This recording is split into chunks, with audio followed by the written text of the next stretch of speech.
अस्सलाम वालेकुम, my name is Mohammad Ziaul Haq और हमने चैप्टर नंबर 3 स्टार्ट किया हुआ है। और हमने लास्ट लेक्चर में भी कार्टेशियन प्रोडक्ट और बाइनरी रिलेशन के बारे में पढ़ा था।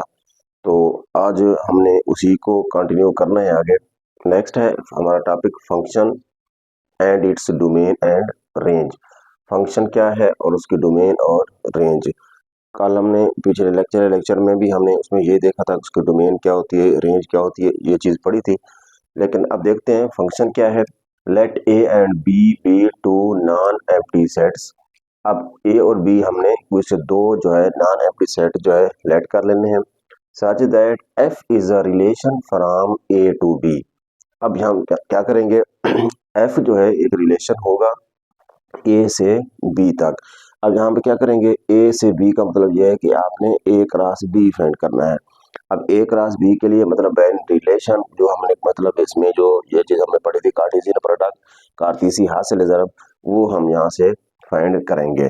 तो सबसे पहले जो है यहाँ पर ये एग्जांपल है, साथ साथ हम इस एग्जांपल को भी चलाते हैं और साथ ही यहाँ पे डिफाइन भी कंप्लीट हो जाएगी।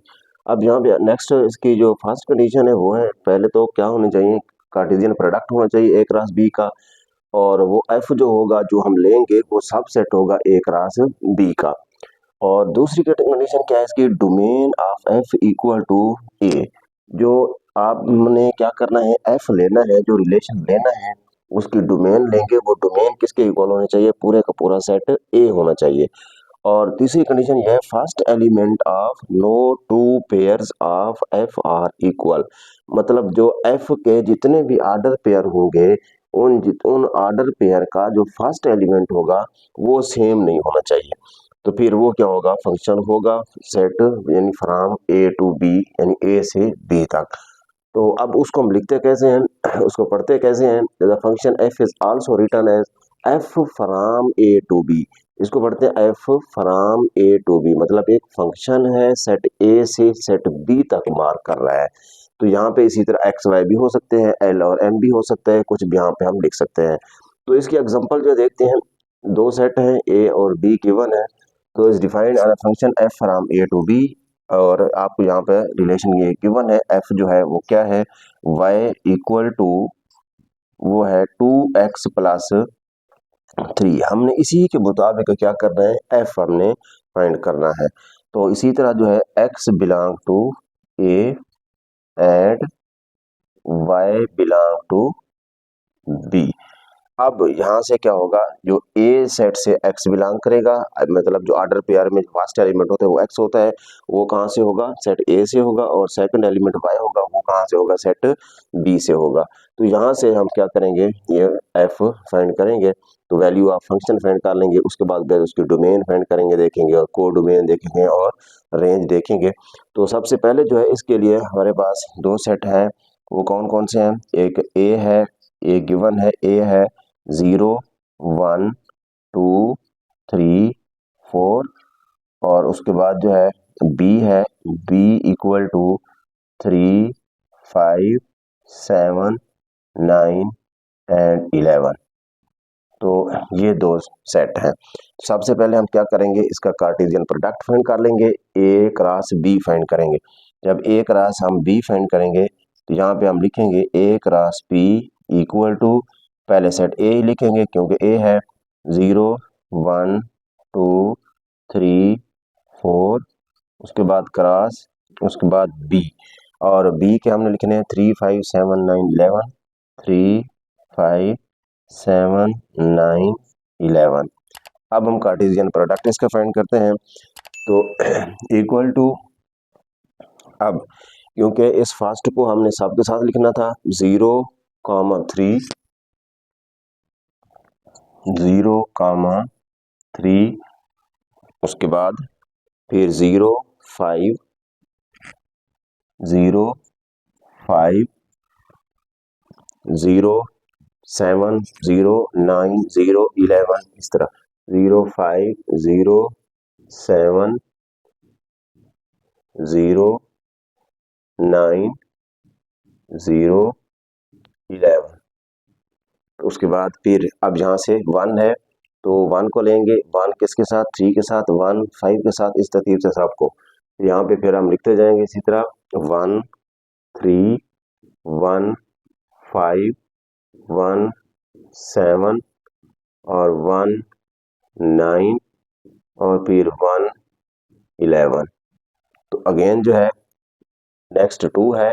अब 2 को हमने लिखना है 2 को सबके साथ, फिर 2 3 2 5 2 7 2 9 2 11।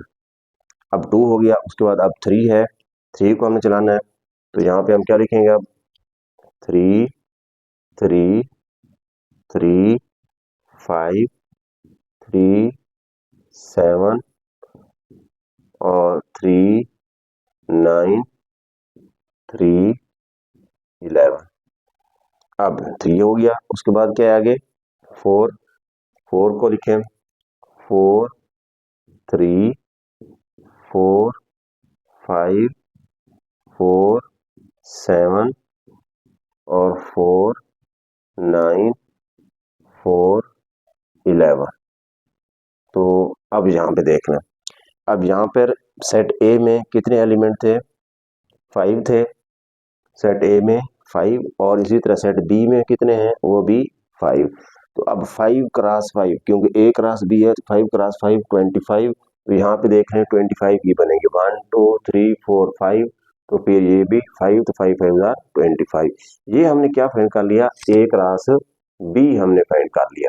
मतलब यहाँ पे हमने जो कार्टेशियन प्रोडक्ट फाइंड करना था, लेकिन कंडीशन क्या थी, हमने जो वहां पर लिखना था एफ, वो कौन से थे, y equal to 2x plus 3। अब y equal to 2x plus 3, यहाँ पे मैं कंडीशन लिख देता हूँ, y equal to 2x plus 3, यहाँ से हमने f को लिखना है। अब यही वाला जो है f होगा, अब इसमें कौन से ऑर्डर पेयर होंगे, यहाँ पे देखें इसका मतलब क्या है, y की वैल्यू हमने फाइंड करनी है, और x कितना है। अब इसको देखें, ये है x, फर्स्ट एलिमेंट x होता है। अब x की जगह पे अगर हम ये 0 पुट करें तो ये क्या हो जाएगा, 2 0 0 हो जाएगा, 0 प्लस 3 क्या आ गया, 0 प्लस 3 3 आ जाएगा। ये क्या आ गया, y कितना है, 3 है।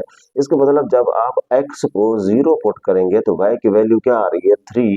तो इसका मतलब ये होगा, x को 0 पुट करेंगे, y की वैल्यू क्या आ रही है, 3, और एक तो हमारे पास आंसर आ जाएगा 0 3। उसके बाद अब 0 5, जब x को आप 0 पुट करेंगे ये तो 0 हो जाएगा, लेकिन y की वैल्यू 5 आनी चाहिए, 5 तो नहीं आ रही। तो इसी तरह फिर जब यहाँ पे पुट करेंगे तो वो 0, और आगे क्या आ जाएगा, 3 नहीं आ रहा। इसका मतलब इन सब में से एक ही होगा, ये वाला। उसके बाद अब इसको देखें, ये है 1 3। अब 1 3 x की जगह पे अगर यहाँ पे आप क्या पुट कर दें, 1 पुट कर दें, तो 1 जब पुट करेंगे तो ये कितना हो जाएगा, 2 इंटू 1, 2 2 प्लस 3 क्या आ गया, 5। तो इसका मतलब यहाँ पर जो है 3 है, नहीं है। तो इसको देखें, अगर x की जगह पे जब हम 1 पुट करेंगे तो ये बन जाएगा 2 1 जार 2, 2 प्लस 3 कितने हो जाएंगे, 5। तो y की वैल्यू 5 है, इसका मतलब ये आ गया 1 5। उसके बाद जब x को 1 पुट करेंगे 2 और 2 प्लस 3 5, इसका मतलब इन सब में से भी और कोई नहीं आएगा। उसके बाद यहाँ से देखो, जब x को आप 3 पुट करें, 3 2 जार 6, 6 प्लस 3 कितना हो जाएगा, 9। इसका मतलब x 3 और y 9 बनना चाहिए। तो कौन सा है, ये वाला। तो यहाँ पर 3 और 9। नेक्स्ट देखें, अब इसके अलावा और कोई नहीं है, तो यहाँ से देख लो। अब अगर यहाँ से हम इसको यूं समझ लो, मैं अगर x की जगह पे 4 पुट करूं, 4 2 जार 8, 8 प्लस 3 11। तो ये बन जाएगा 4, मतलब x की वैल्यू 4 हो तो y की वैल्यू कितना आ रही है, 4 2 जार 8 और 3 11। यहाँ से देख लें 4 और 11 कहीं है, 4 और 11 है। तो अब यहाँ से हमने क्या कर दिए, ये हमने सारे के सारे आर्डर पे हमने लिखे, लेकिन इस कंडीशन के मुताबिक हमने एफ लिखा, एफ के आर्डर पेयर हमने लिखे हैं। तो यहाँ से हमारे पास क्या आ गया, एफ हमने ये फाइंड कर लिया। तो अब यहाँ से जो है क्या करना है, हमने पहले तो चेक करना है क्या ये फंक्शन है भी सही या नहीं है। अब उसका क्या होगा तरीकेकार, तो यहाँ से हम क्या करते हैं, इसकी चलो डायग्राम्स की बना देते हैं। तो यहाँ पे हम लिखते हैं अब ये अगर हमारे पास है ए सेट और ये क्या है बी है, तो सेट ए में कौन कौन से एलिमेंट थे, 0 से लेकर 4 तक। यहाँ पे हम लिखेंगे 0 1 2 3 और 4, और बी में कहाँ से है 3 5 7 9 11, 3 5 7 9 और 11। अब ये जो ऑर्डर पेयर हमने लिखे हुए हैं, अब इसका मतलब ये है हमने इनको मिला मैप करना है। यहाँ पे पहला ऑर्डर पेयर है 0 3, जब 0 3 है तो 0 को हमने 3 के साथ मैप करवाना है। यहाँ पे 0 को जब हम 3 के साथ मैप करवाएंगे ये इस तरह हो जाएगा। नेक्स्ट क्या है 1 5, 1 को किसके साथ 5 के साथ, और 3 9, 3 को 9 के साथ, और फिर 4 और 11, 4 और 11 हमने इनको मैप करवा दिया। अब यहाँ पर देख लें इसमें हमने क्या करना है, ये तो फंक्शन हमने ये देख लिया, यहाँ ये लिख लिए। अब यहाँ पे था find value of function F, value of function हमने फाइंड कर ली है, इट्स डोमेन एंड को डोमेन एंड रेंज। अब पहले तो यहाँ पर देख लें क्या ये फंक्शन होगा या नहीं, क्योंकि हमने अभी वो उस फंक्शन की जो है हमने एग्जांपल कर रहे हैं, देख रहे हैं क्या ये वो फंक्शन है या नहीं। सबसे पहली उसकी कंडीशन ये थी f is a relation from a to b, f is a subset of a cross b। अब ये a क्रॉस b जो हमने यहाँ से फाइंड किया था, तो f के जो हमने एलिमेंट लिए हैं ये सारे के सारे सबसेट हैं इसके, क्योंकि यही वाले जो है सारे हमने यहाँ से ही उठाए हैं। तो इसी तरह जो है ये हमारे पास क्या आ गए f आ गया। तो अब यहाँ पर दूसरी कंडीशन क्या है, domain of F equal to होनी चाहिए सेट ए के। अब मतलब इसी एफ की हम डोमेन लेंगे वो किसके इक्वल हो, सेट ए के इक्वल ही होनी चाहिए। अब यहाँ पे देख लो डोमेन होती है यानी उस फंक्शन का उस रिलेशन का फर्स्ट एलिमेंट हर ऑर्डर पेयर का। तो यहाँ पर हर ऑर्डर पेयर में देखो यहाँ पे क्या है, फर्स्ट 0 है 1 है 3 है 4 है, 0 है 1 है 2। अब यहाँ देख लें इसमें वो पूरे के पूरे नहीं आ रहे। अब इसका मतलब यहाँ पे कोई और ऑर्डर पेयर होगा, देखते हैं कैसे। अब यहाँ पे क्या था हमने जो यहाँ से बनाए थे कौन कौन से थे, अब x की जगह पे यहाँ पे था 0 1, अब 2 में से देख लेते हैं। जब x की जगह पे यहाँ पर हम पुट करेंगे, क्या पुट कर दें, जब 2 पुट कर दें तो फिर ये कितना हो जाएगा 2 2 जार 4, 4 प्लस 3 कितना हो जाएगा 7। इसका मतलब यहाँ से भी एक ऑर्डर पेयर था, वो कौन सा था जिसका इक्वल आ रहा था, x को जब 2 पुट किया था 2 2 जार 4 प्लस 3, इसका मतलब 2 और 7 भी था साथ में। तो यहाँ पर जो है हम यहाँ पे मैं इसको लास्ट पे चले लिख देता हूँ 2 और 7। तो अब यहाँ पर देख लें ये इसलिए मैंने छोड़ा था, यहाँ से इन चीज़ों को थोड़ा सा आपने समझना है भाई इसमें क्या क्या तरीकेकार है, किस तरह आपने इनको चेक करना है। अब यहाँ पर देख लें ये जो सारे के सारे हमने लिखे हैं, अब इसमें डोमेन में चेक कर लें, 0 है 1 है 2 है 3 है और 4 है, 0 1 2 3 और 4। अब डोमेन f जो है वो किसके इक्वल है, पूरे का पूरा ए सेट है। इसका मतलब इसकी दूसरी कंडीशन ठीक है।